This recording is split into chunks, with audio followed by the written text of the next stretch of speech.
نبی پاک صلی اللہ علیہ وآلہ وسلم نے فرمایا اپنی نمازوں کی حفاظت کرو۔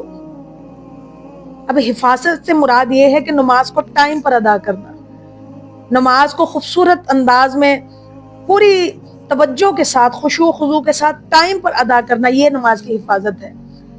جب ہم نماز سے دور ہوتے ہیں یا اس میں سستی یا کاہلی کو پیدا کر لیتے ہیں، وہ ایک بزرگ نے فرمایا تھا کہ جب بچہ اسکول جاتا ہے نا، اور اگر بیچ میں وہ ایک چھٹی کر لے تو پھر اگلے دن بھی اسے چھٹی کا معمول بنتا ہے، اس کا دل چاہتا ہے اگلے دن بھی چھٹی کروں۔ اسی طرح جب بندہ نماز چھوڑتا ہے نا ایک نماز، تو دوسری نماز سے بھی وہ پیچھے ہٹنا شروع ہو جاتا ہے، دوسری نماز بھی اس کی چھوٹتی ہے۔ تو پھر جب ہم نماز سے دور ہوتے ہیں تو استغفر اللہ دور ہی ہوتے چلے جاتے ہیں۔ نماز کی حفاظت یہ ہے اسے وقت پر ادا کرنا، محبت سے ادا کرنا۔